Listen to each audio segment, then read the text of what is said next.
संदर्भ क्या है? किस संदर्भ में सेंट पॉल ये बोल रहे हैं आई press on towards the God? What is the context? क्या है कॉन्टेक्स्ट? बोलिए तो, कुछ दिखाई पड़ता है कॉन्टेक्स्ट? कहां से कहां लिया जाए? और मैंने 2 पद क्यों लिए हैं? 12 और 14 क्यों लिए? क्योंकि मैंने थीम में सिर्फ 12 ही देखा था, 14 को फिर क्यों ले लिया मैंने? कोई जवाब दे सकेंगे? Why did I also included 14 when the theme is only 12? Because people might ask you to speak on 12, but you are including 14. But you have to justify. आपको न्याय देना पड़ेगा, आप क्यों कर रहे हैं जो कर रहे हैं? To win the prize. हाँ, To win the prize. Okay. और कोई जवाब? क्यों आप 14 को इंक्लूड करेंगे? ओके, पर्पस अभी भी मैं नहीं सुन रहा हूं। बिल्कुल साधारण है इसका जवाब, अच्छी तरह से सोचिए, पढ़िए फिर से।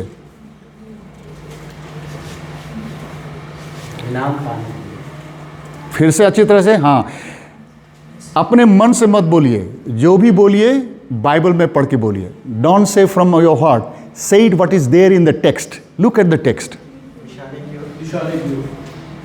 नहीं, परमेश्वर की गुनाहों के विश्वास के द्वारा। नहीं, बिल्कुल सही जवाब चाहिए मुझे। हाँ, जो खुदा ने मेरे लिए बुलाहट, जो खुदा ने मुझको बुलाया है जिसके लिए, वो इनाम पाने के लिए।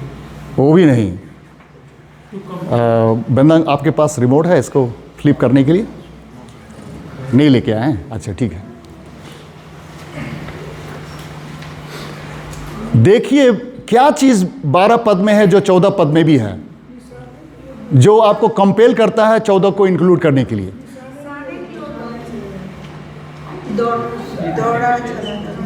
हाँ, अभी आ रहे हैं।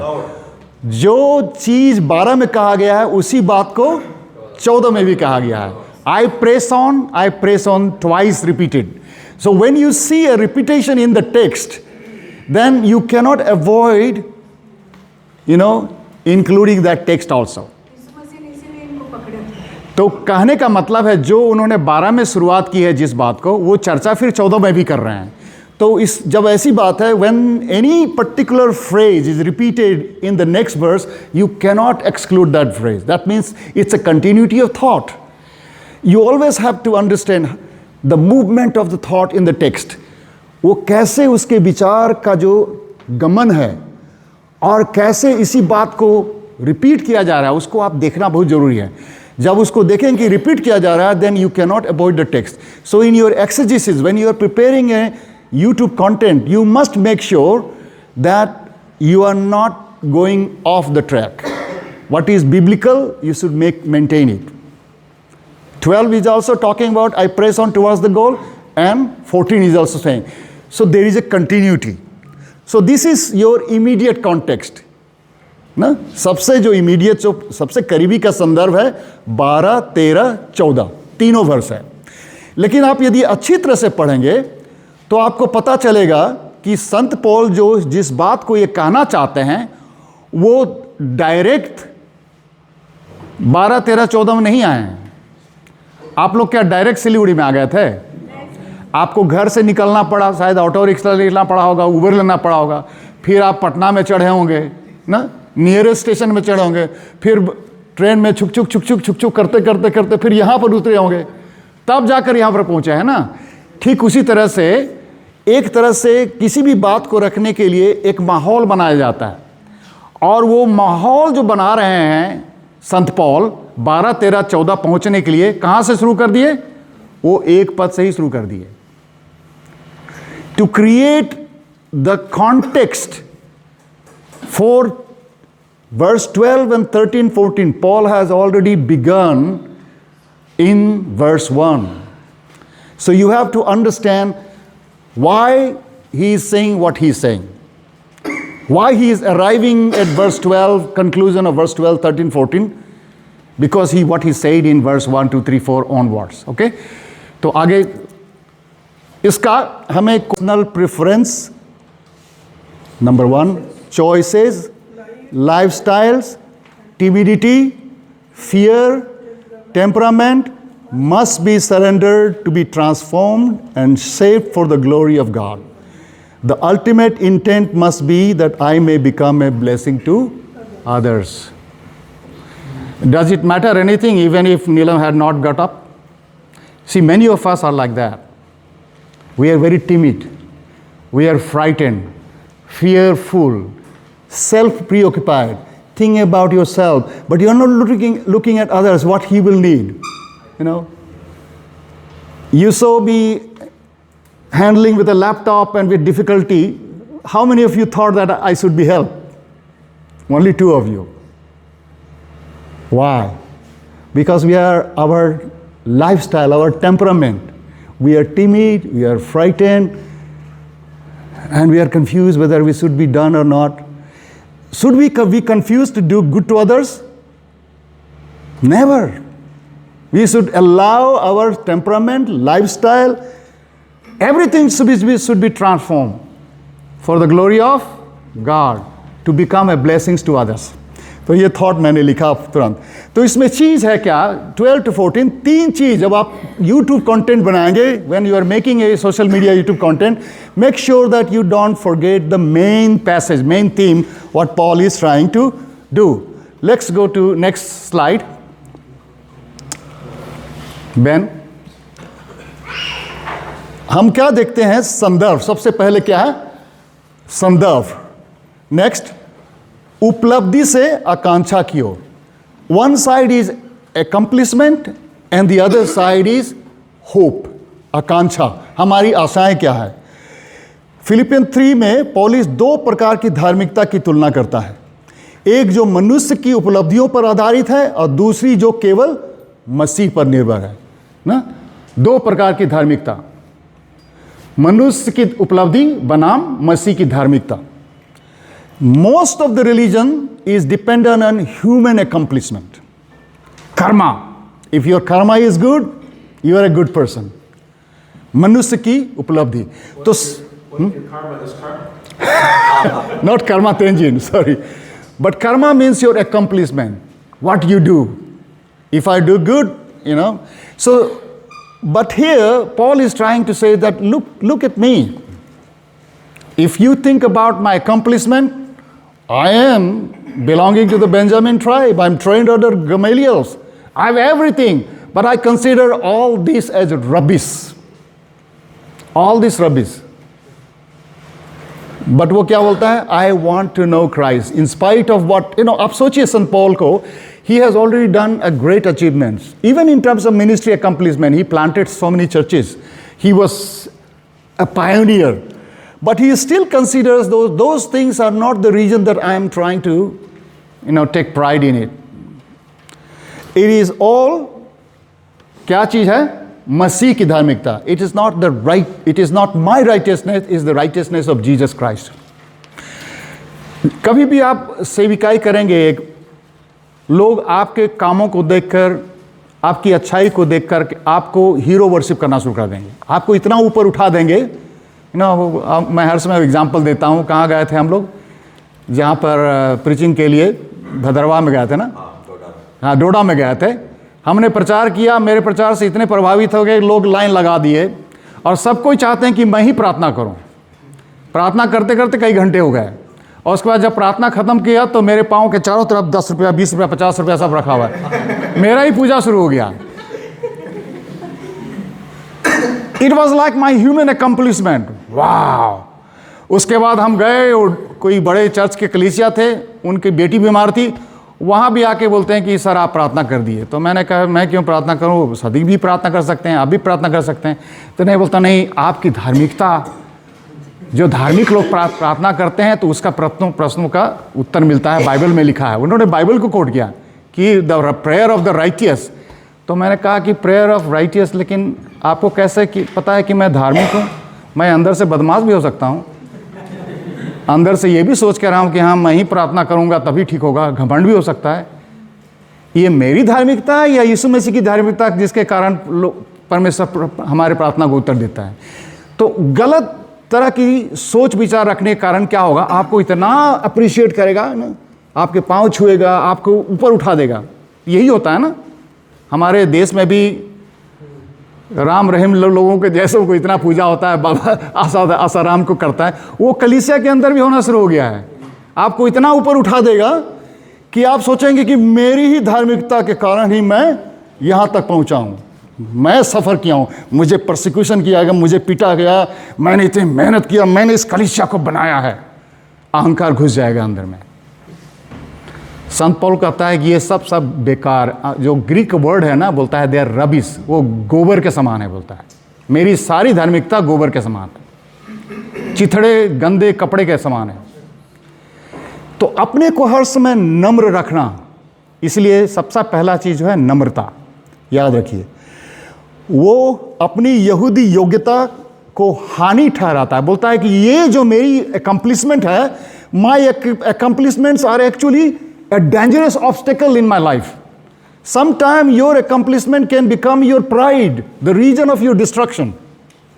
So be careful. And that's why when we come here, we bring all our accomplishment of 2025 and put at the feet of Lord Jesus Christ, and we say, Lord, I have done nothing actually. मैंने कुछ नहीं किया है। मैं सारी अपनी जो accomplishment है 2025 को आपके चरणों में रखता हूँ और कहता हूँ कि मेरा कुछ भी नहीं है इसमें, ये सब आपके कारण हुआ है। तो यहाँ पर फुटाने करने वाली बात नहीं है ना। जब आप रिपोर्ट देते हैं तो फुटानी मर के मत करिएगा, कहिएगा कि ये परमेश्वर के अनुग्रह के कारण मैं यहाँ तक पहुँचा हूँ। उसकी इच्छा केवल मसीह को जानने की ही नहीं, बल्कि मसीह के साथ गहरे संबंध की, उसके पुनरुत्थान की शक्ति और उसके दुखों में सहभागी होने की भी थी। 3 अध्याय का 10 पद अच्छी तरह से देखिए क्या लिखा है। 3 अध्याय 7 से 8 में क्या कह रहा है? कह रहा है कि मेरी ऑल जितनी भी योग्यता है, मेरी all my accomplishments are good for nothing in chapter 3 7 to 8, and in chapter 3 verse 10 he says that even though I have all these accomplished, I am yet not there. Still I am not yet there. I want to know Jesus. मैं मसीह के साथ गहरे संबंध की। Why are we doing retreat? Not because we want to have more accomplishment, more name, because we want to have a more deeper relationship with Jesus Christ. I want to know Jesus. I want to know His suffering. I want to be a participant in His resurrection. That's my desire. That's why I come back to Jesus again and again. I don't come back to Jesus to get more blessings, more accomplishment, more rewards, more promotion. No? कभी कभी ऐसा होता है ना कि हम लोग इस बार स्टाफ रिट्रीट में जाते हैं और अच्छा सीख के आएंगे और अगली बार और भी ज़्यादा करेंगे और एक डिग्री लगा लेंगे, एक और स्टार आ जाएगा। सब इंस्पेक्टर थे, अब अगली बार इंस्पेक्टर बन जाएंगे। नहीं, हम इसलिए आए स्टाफ रिट्रीट में ताकि हमारे रिश्ते में परमेश्वर के साथ यदि कुछ कमी रह गई थी तो और हम गहरा बनाएंगे और उसके करीब आएंगे, हमारा रिश्ता और भी मजबूत बने। इसी संदर्भ में 3 अध्याय 12 से 14, इस संदर्भ को लेते हुए 3 अध्याय 12 से 14 आते हैं, जहां पौलुस बताता है कि मसीही जीवन एक चलती हुई यात्रा। Christian life is a pilgrimage. It's not a station. It is not a static life. It is not something I have already figured out. No? कभी ऐसा होता है ना कि हम पहुंच गए, अरे हम तो पास हो गए, अब तो पहुंच ही गए, घर पर पहुंच गए, हो गए। नहीं, मसीह जीवन कैसा है? हम यात्रा में हैं, हम कभी भी पहुंचे नहीं हैं। कभी कभी हम लोग ऐसा होते हैं ना कि अरे घर बना लिए, परिवार हो गया, रिटायरमेंट हो गया, पैसा बैंक में जमा है, हो गया, पहुंच गए। नहीं, वो सब हो जाने के बाद भी हमारे अंदर में वो खलबली मची रहनी चाहिए कि प्रभु मैं संतुष्ट नहीं हूँ, पहुँच तो गया हूँ लेकिन मैं जानता हूँ पहुँचा नहीं हूँ। लगता है कि पहुँच गए हैं लेकिन अभी भी पहुँचे नहीं हैं, और भी बहुत कुछ करना है। तो मसीही जीवन जो क्या है? एक यात्रा है। तो अगला देखें क्या बोलता है उसमें। पौलुस कहता है मैं अभी पूरा, चलिए एक साथ जोर से बोलते हैं, मैं अभी पूरा नहीं हुआ हूँ। I am not yet there. And that is the sense, that's why we are here. Not because we have already figured it out, not because we have already accomplished. मैं अभी भी पूरा नहीं हुआ. सोच लीजिए एक ऐसा व्यक्ति जो पहली शताब्दी में 7 कलीसिया स्थापना कर लिया, जो सबसे पहुंचा हुआ. He was one of the top apostles. And yet he says, I am not yet there. I am not yet there. मैं भी पहुंचा नहीं हूं. तो ये चीज़ हमें देखना बहुत ज़रूरी है. यह नहीं कि मैं पा चुका हूं और यह सिद्ध हो चुका हूं. I am never perfect. I have never been I have not yet there. I am not reached there. पौलुस स्वीकार करता है कि वो अभी पूर्ण नहीं हुआ है. हम अभी तक पूर्ण नहीं हुए हैं. यह शब्द जो है, ग्रीक वर्ड जो है, ये टैलियो बोलता है. टैलियो का मतलब होता है पूर्णता या परिपक्वता और सिद्ध हो जाना ना. जो हम लोग हिंदू धर्म से आए हैं, those of us who have come from Hindu background, सिद्ध पुरुष, ऐसा पुरुष जिसको हम लोग सबको ही पूजा करते हैं, पहुँचे हुए गुरु हैं. लामा सर आप तो हमारे गुरु हैं, सिद्ध हैं, लेकिन लामा सर को अंदर से मालूम है कि वो कितना गुरु है, कितना पहुँचा हुआ है ना. देखने में तो लगता है कि पहुँचा हुआ है, लेकिन क्या यीशु मसीह में कोई भी ऐसा कह सकता है कि पहुँच चुका है? कोई यही फर्क है. That's the difference between Christianity and other religion. In many other religions you reach to a level where you become guru, but in Christianity we never become guru. Remember, we never reached the point of perfection. We are all sojourners. हम लोग सभी एक साथ हैं. कोई थोड़ा आगे है, कोई थोड़ा पीछे है, लेकिन हम लोग सभी चेले हैं. कोई गुरु है? नहीं, सभी चेले हैं. और इसीलिए हमें कोशिश करना चाहिए, हमें घमंड नहीं करना चाहिए. आगे वाला चेले को, पीछे वाला चेले को भी उतना ही प्यार से देखना चाहिए और कहना चाहिए भाई भैया हम भी वहीं पर थे एक समय और चिंता मत करो, तुम भी यहाँ पहुँच जाओगे एक दिन ना. कोई भी पहुँचा हुआ नहीं है. हम लोग सब चल रहे हैं, हम लोग सब यात्री हैं. We are all sojourners, we are all traveling, none of us are accomplished. And that is the reason we should be sympathetic towards each other. We should be always considering each other with love and affection. Because जो हमारी struggle है उसकी भी struggle है, याद रखना. जो हमने जो चुनौतियों का सामना किया है वो भी उसी चुनौतियों का सामना करता आ रहा है.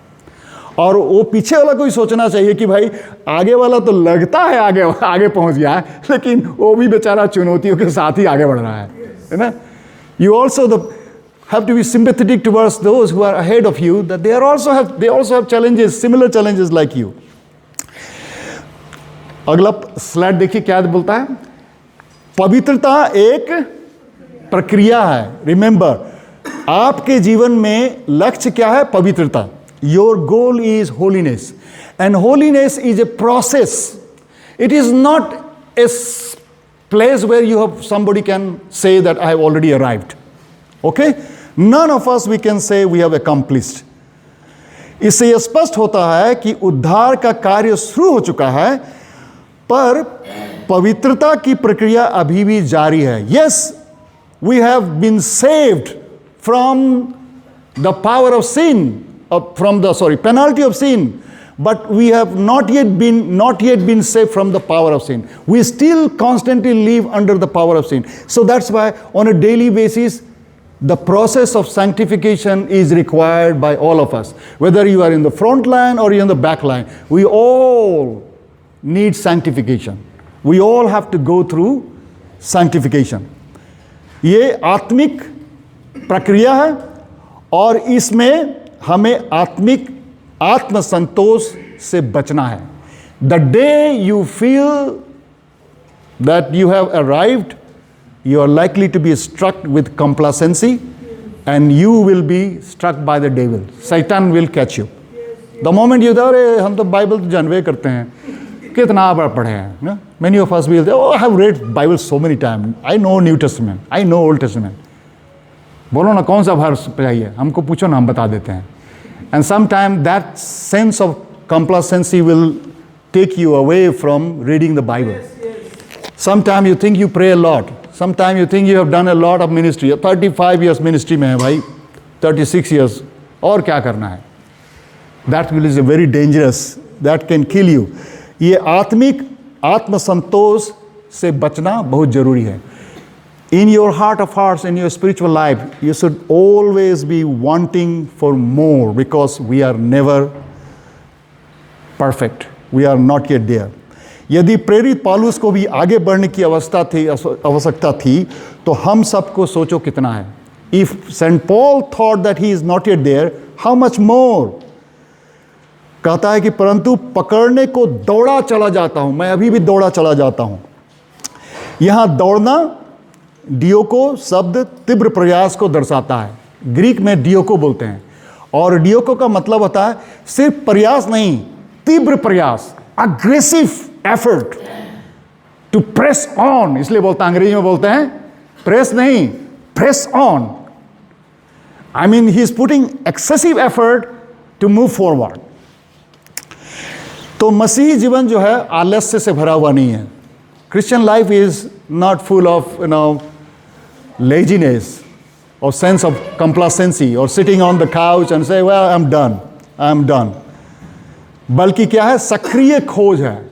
सक्रिय खोज यानी कि इंटेंसिव रिसर्च. पर यह खोज अपने बल से नहीं, हम अपने शक्ति से नहीं करते हैं. हम क्यों कर पाते हैं? क्योंकि हमारे ऊपर यीशु मसीह का पकड़ है. यीशु मसीह ने पकड़ लिया बोलता है. He has taken hold of me. And he has taken hold of me for two things.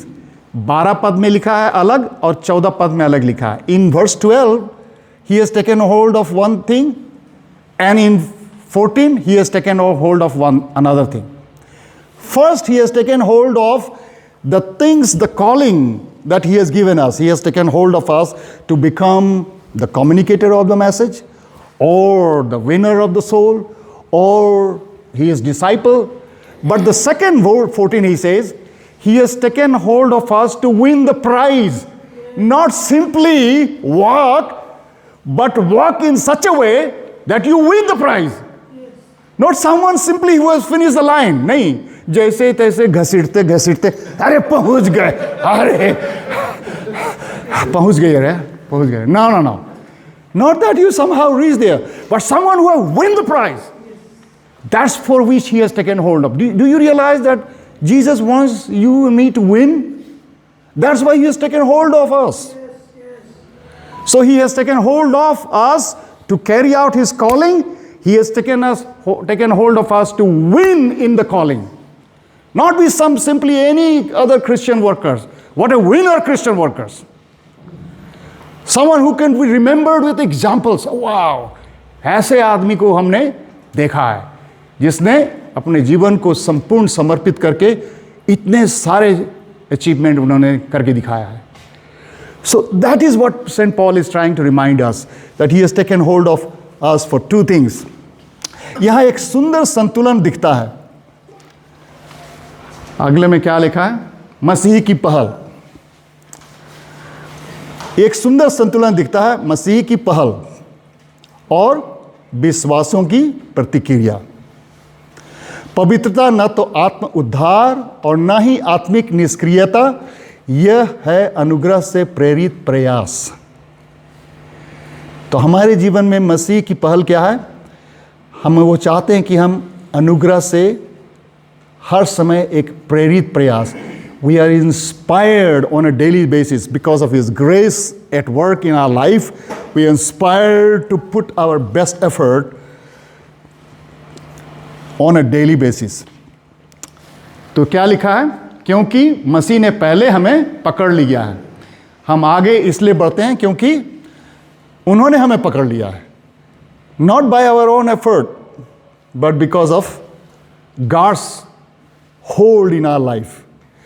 I love Philippians chapter 2, 11, 12, when Paul says, work out your salvation with fear and trembling because God himself is working in through us. आपको हमें हमारा उद्धार के लिए प्रयास करते रहना चाहिए क्योंकि वो खुद हमारे अंदर प्रयास कर रहा है. You don't have to really put an effort. Most of the time we have to simply surrender. We don't have to put an effort. Surrender so that the Spirit of God have freedom to use us the way he wants to use us. Let him use my mind, my body, my soul, my desire इसीलिए मैंने कहा ना, ये बात कहा था, हमें क्या करना चाहिए? Our personal preferences, our choices, lifestyles, our timidity, our fear, our temperament must be surrendered to be transformed and shaped for the glory of God. Don't all these things become a hindrance in the work of God. You cannot say, oh, what to do because I have been raised like this. क्या करें, मेरे माता पिताजी ने ऐसा सिखाया, ऐसा परिवार में जन्मा है, मुझे तो अवे नहीं करता है, क्या करें ना। अरे भाई, आईवे नहीं करता है तो इसीलिए तो आपको अपने आप को, जीवन को समर्पित करके परमेश्वर को चलाने दीजिए ना। आप क्यों चला रहे हैं? आप जबरदस्ती करते हैं कि नहीं हम तो नहीं करेंगे, हम पहले भी नहीं किए थे, आज वो नहीं करेंगे, कल वो नहीं करेंगे, क्योंकि हमसे हो भी नहीं करेगा। तो ऐसे कोई सेविका ही चलता है?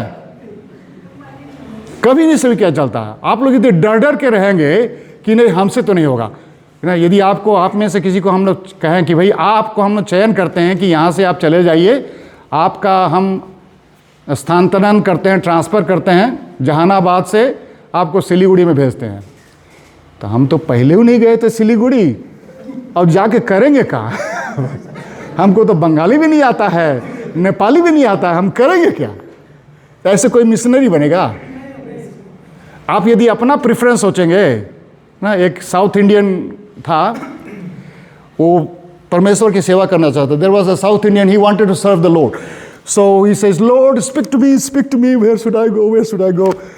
And he saw the word north, so he left Chennai and came to Allahabad north. Now in the north there is no sambar, no idli, no dosa. The South Indian food is not available in North. Nobody speaks Tamil. He doesn't know how to speak Hindi. He was struggling. He said, Lord, I think I misread your Bible. Speak to me, Lord. Where should I go? Where should I go? And then he saw South. He went back to South.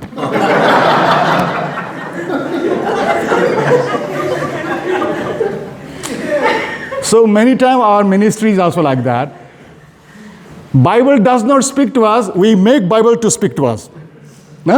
Bible हमसे नहीं बोलता है, हम Bible को मजबूर करते हैं हमको बोलने के लिए, क्योंकि हमारी चॉइसेस है। We have our own choices, we have our own preferences, we fit the Bible into our own lifestyle, our own temperament. हम किसी से बात नहीं करेंगे, अकेले बैठेंगे, कोई हमसे बात करेगा तब हम बात करेंगे। एक बड़ा विश्वासी था अरुणाचल में, बोलता था ना, only when people will ask me about Jesus, I will tell them. Because then I will know that God is leading that person. How will I know if I share to anybody? So if somebody will come to me, that means God is sending. So that is God's will. Then I will tell him about Jesus. कुछ लोग ऐसे होते हैं ना कि हम किसी से नहीं बोलेंगे क्योंकि मैं नहीं चाहता हूँ अपनी इच्छा से परमेश्वर की सेवा करूं। परमेश्वर यदि ऐसा माहौल बना दिया कि मुझे शेयर करना है, तब मैं समझूंगा कि ये परमेश्वर की इच्छा है, मैं परमेश्वर का वचन, क्योंकि एक तरफ से डरता भी था कहीं कोई पीट ना दे परमेश्वर की बात। He wanted to safeguard himself from persecution, so he came out with a very good theology. If only God sent somebody to me, then I'll share the gospel, because then I will know God wants me to share the gospel. So I asked him, last 12 years you are here in this city, how many people God has sent you? Till now nobody has come, but I believe God will send somebody. मुझे विश्वास है जरूर कोई ईश्वर भेजेगा। 12 साल तो कोई नहीं भेजा है। कुछ लोग ऐसे करते हैं ना परमेश्वर की सेवा, और वो परमेश्वर को ही बदनाम करते हैं कि परमेश्वर नहीं भेजा इसलिए अभी हम नहीं सेवा। मेरा इसमें क्या गलती है? परमेश्वर ने भेजा ही नहीं किसी को पूछने के लिए। Nobody has come to us. So if you want to serve the Lord with your own choices and preferences, you will not be able to serve. You have to surrender yourself at the feet of the Lord and say, Lord, change me. Change me, transform me. Make me and mold me. Shape me. You are the potter and I am the clay. मैं मिट्टी हूँ और आप कुम्हार हो। मेरा बदल दो। मेरे चोरी जो चाहत है, मेरे लाइफस्टाइल है, मेरे जीवन की शैली, सबको बदल दो। जरूरत पड़े तो तोड़ दो, तोड़ मरोड़ के फिर से नया बना दो।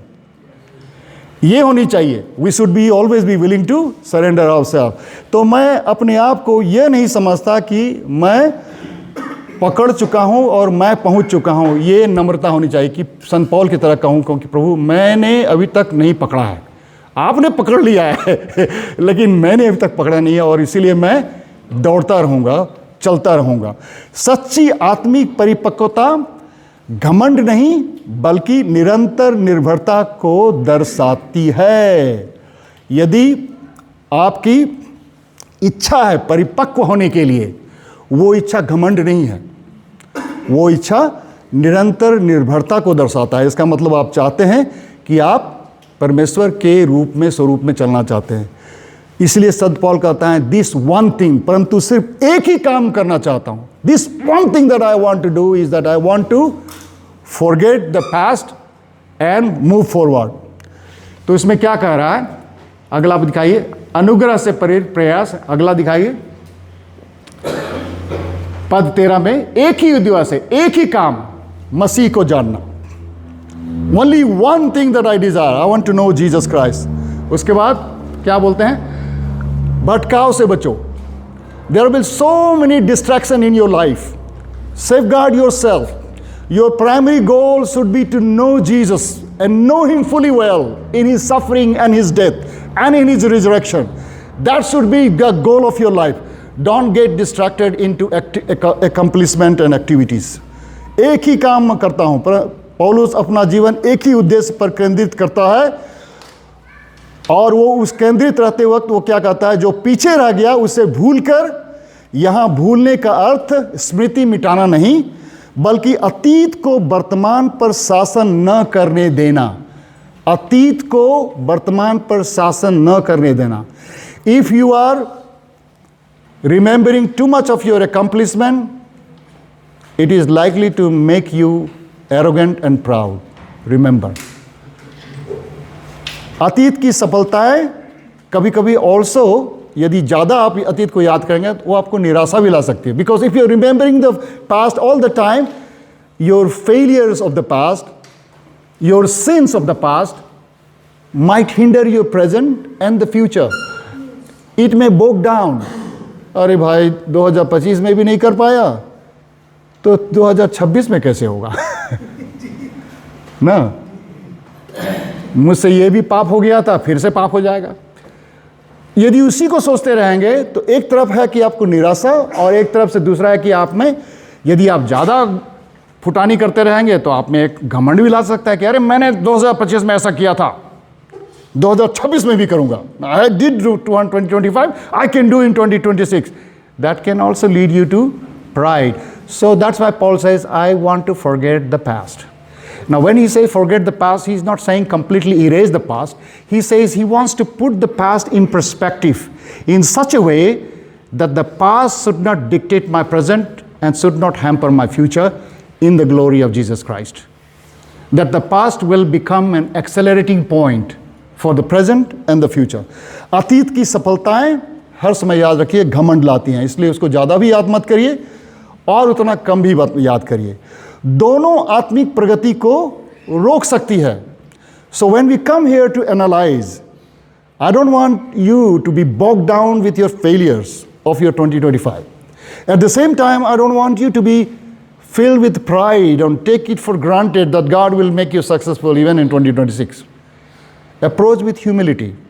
When you evaluate, जब आप मूल्यांकन करेंगे, नम्रता के साथ परमेश्वर के सामने आइए, प्रभु हमने ये जो किया है 2025 में क्या सही था या क्या गलत था, मुझे फिर से सिखाइए. Let me learn at your feet. Teach me if I can do something differently. Should I take my success for granted? Or should I take my success also simply my achievements? दोनों आत्मिक प्रगति को रोक सकती है. Both of them can hinder your future success. पौलुस एक धावक की तरह आगे बढ़ता है जो पीछे नहीं देखता बल्कि लक्ष्य को दृष्टि रखता है. No, he is runner who is looking at the finish point. And as he is looking at the finish point, he is not bogged down with the appreciation of the audience, as the audience is saying, "Oh, आप तो सबसे आगे हो." Don't get distracted by the appreciation, and don't get also bogged down by the audience, booing at you. अगला देखिए 14, लक्ष्य और इनाम। निशाने की ओर दौड़ा चला जाता हूं, बोलता है I am running to the goal, to the mark.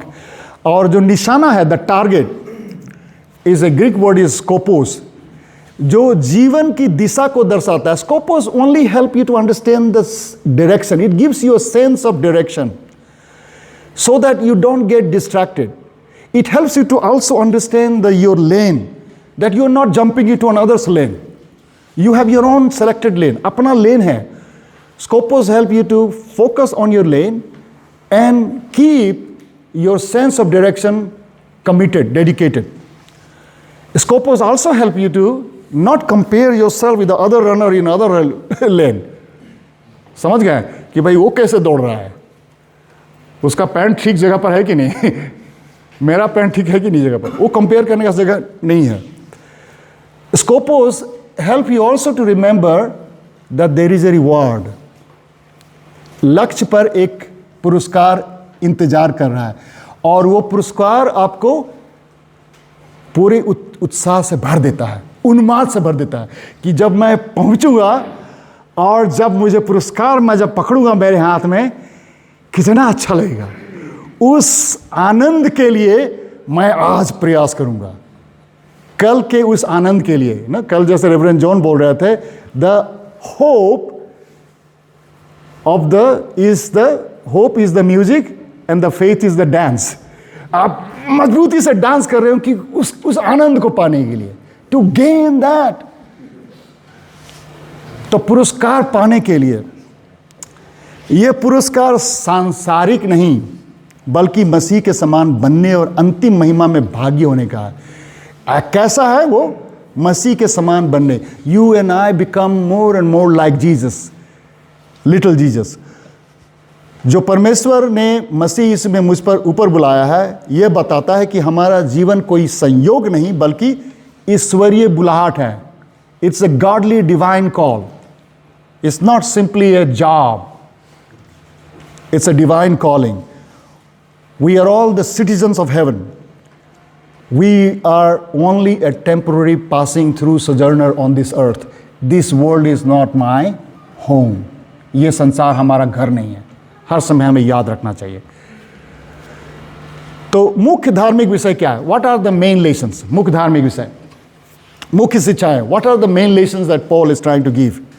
He is simply telling us, पवित्रता एक यात्रा है। याद रहिए, holiness is a pilgrimage. It's not something that you accomplish and just sit there or camp there. It's not a vacation site. It is a journey. It's a pilgrimage. मसीही जीवन पूर्णता नहीं बल्कि दिशा का नाम है, याद रखिए।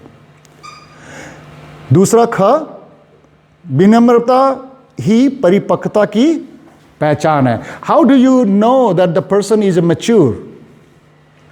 Through his humility. You know, a person who is restless, undecided, uncertain, confused is simply because he is immature. He is still not anchored in Christ. He is not still, अग्नि में बोलते हैं ना, हिंदी में बोलते हैं अधगल है ना, हाँ, अधजल गगरी छलकत जाए, यानी कि the pot that has less water it makes to much of noise. The water, if the pot is full, then there is no noise. So, आपकी ह्यूमिलिटी ही पहचान है कि आप परिपक्वता की ओर बढ़ रहे हैं। अनुग्रह से प्रेरित प्रयास। आप जो भी प्रयास कर रहे हैं, याद रखिए, ये आपका अपना नहीं है, ये this is the work of the grace of Jesus Christ in your life. Never give credit to yourself. Whatever effort. So if somebody, says, brother, you're doing wonderful, what should be your response? All by the grace of God. All by the grace of God. Not my accomplishment. You could have been perhaps sick throughout the year. ऐसी बीमारी से जड़ जाते कि सारा साल बिस्तरे में रह जाते, या कहीं एक्सीडेंट हो जाता। जितेंद्र भाई आपको बता देंगे कितने महीने आप बिस्तरे में थे? 8-9 महीना आप बिस्तरे में पड़े थे। तो यदि परमेश्वर का अनुग्रह नहीं हुआ तो आप कोई भी काम नहीं कर पाओगे। तो ज़्यादा कोई यदि आपको मुंह फुला दिया, सीना बढ़ा दिया, नाक लंबा कर दिया कि अरे बाप रे आपने इतना बढ़िया काम कर दिया, तो इसे सीधा क्या बोलेंगे? भाई सब उसका अनुग्रह है, सबको उसका अनुग्रह है। घर, अगला भविष्य की आशा। स्वर्गीय पुरस्कार वर्तमान जीवन को सामर्थ्य देता है। याद रखिए, हम किस पुरस्कार के लिए इतना परिश्रम कर रहे हैं? इस पृथ्वी पर अपना घर बनाने के लिए नहीं, रिटायरमेंट फंड बनाने के लिए नहीं, कहीं से इतना बड़ा रिवार्ड मिलने के लिए नहीं, लेकिन स्वर्गीय पुरस्कार के लिए। वो भविष्य की आशा, वही हमारी सबसे बड़ी आशा है और सबसे बड़ी व्यवहारिक शिक्षा। आगे देखते हैं, नेक्स्ट क्या है व्यवहारिक बातें। तो सबसे चीज आपके जीवन में किस चीज से आप सावधान रहिए? What should you should be alert, what should be careful. आत्मिक संतोष को त्यागिए। Your spiritual complacency is your enemy. Be careful, be careful. आत्मिक संतोष को त्यागिए। हमेशा मसीह में बढ़ने की जगह है। You never think, there is always room for improvement, there is always room for growth. Number 2, अतीत को छोड़ दीजिए। Any past memory or experience or any event, if that impedes your spiritual growth, that is not worth remembering. अपराबोध, न घमंड, कोई भी चीज जो आपको आत्मिक जीवन में आपको यदि बढ़ने से रोकता है, उसको बिल्कुल त्यागिए। तीसरा, अपने उद्देश्य को स्पष्ट कीजिए। Be clear in your objective. You should know what is your goal. You should know, लक्ष्य को पहचानिए। आप यदि आप दौड़ रहे हो और आपको पता ही नहीं आप कहाँ दौड़ रहे हो, किधर जा रहे हो, तो आप जाओगे किधर?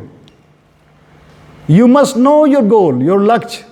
That's why we come here to set our goal for the year 2026. What are we going to do, achieve? It's not only yearly goal. You should know your monthly goal. You should know your weekly goal.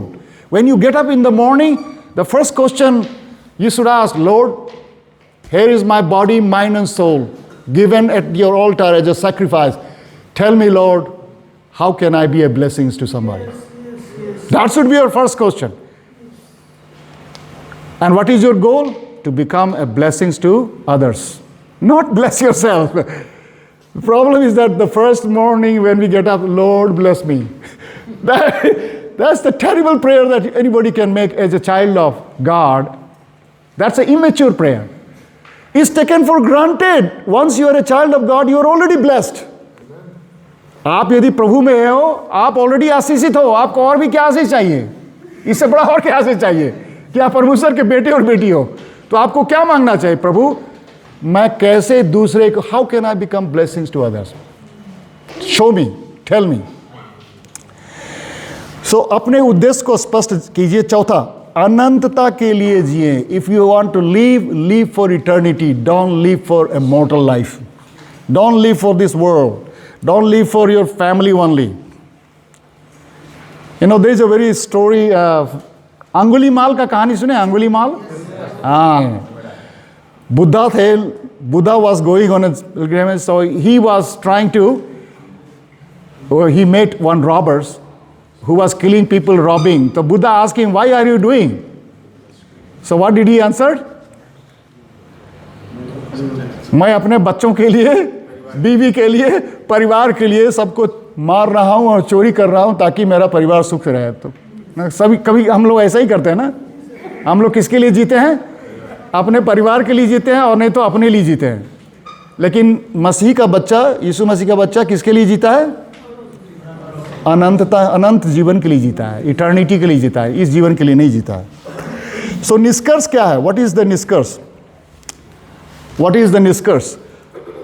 Philippian 3 अध्याय 12-14 में हमें सच्चे चेलापन का हृदय दिखाता है। चेलापन क्या है? पौलुस प्रेरित होकर भी अपने को यात्री मानता है, याद रखिए।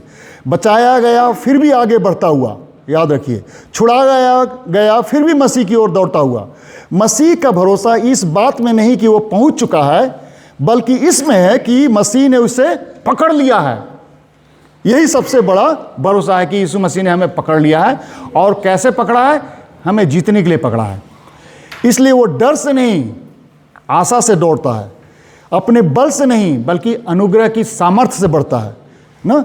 आज की सुविधा प्रिय दुनिया में पौलुस के ये शब्द कलीसिया को पुकारते हैं और आपको, हमें पुकारते हैं। चलते रहो, बढ़ते रहो और उस दिन तक विश्वास में दृढ़ बने रहो जब तक दौड़ पूरी ना हो जाए और विश्वास दृष्टि में बदल ना जाए। दौड़ कब पूरी होगी? जब हम यीशु मसीह के गोद में पहुंच जाएंगे। When we'll reach the bosom of Jesus Christ, we will finish the race. और हमारा जो विजन है वो परिणत हो जाएगा उनकी संगति में, उनकी संगति में। तो हमें क्या करना चाहिए आगे? निष्कर्ष, नेक्स्ट, मसीह ने हमें पहले पकड़ा लिया है। आगे मैं ये चाहता हूँ कि सबके हाथ में कागज़ कलम है। मैं चाहता हूँ कि ये समय को इसमें बदलें। Let's write down this one. Copy कर लीजिए और कॉपी करने के बाद इसको कंप्लीट करिए, फिल इन द ब्लैंक करिए।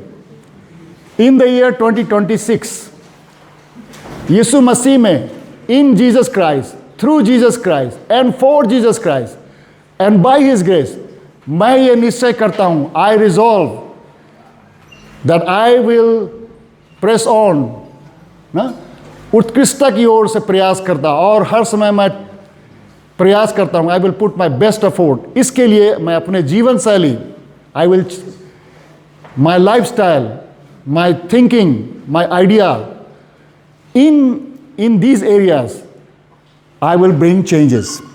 ये चीज़ मैं परिवर्तन लाना चाहता हूँ। तो एक क्या हो सकता है, दो क्या हो सकता है, तीन, ये फिल इन द ब्लैंक्स करके मैं चाहता हूँ कि आज थोड़ा प्रार्थना करें, समय निकाल करके इसको लिख करके फिलअप करके एक फ़ोटो लीजिए, take a photograph and send it to me so that I can pray for you also. What is going to be your resolve for 2026? In, through, for Jesus Christ, by His grace, I shall do this. This is my determination for 2026. हाँ, यदि some of you, if you are having difficulty in writing in Hindi, write it in English. We don't have translation of this. Yes, I can. How many of you need in English? I can just translate. You know what you can do is simply take a picture and then put it on the Google and say translate it in English. It will translate it in English. Okay, you already did it. Oh yeah, see? I cut off any of this. Wow, very good. Reverend John ने translate कर दिया. My personal decision for the year 2026 in Jesus Christ, through Him and for Him and by His grace, I resolve to move forward and will continue to strive for excellence. To this end, I resolve to firmly implement the following changes in my lifestyle and thinking. 1, 2, 3.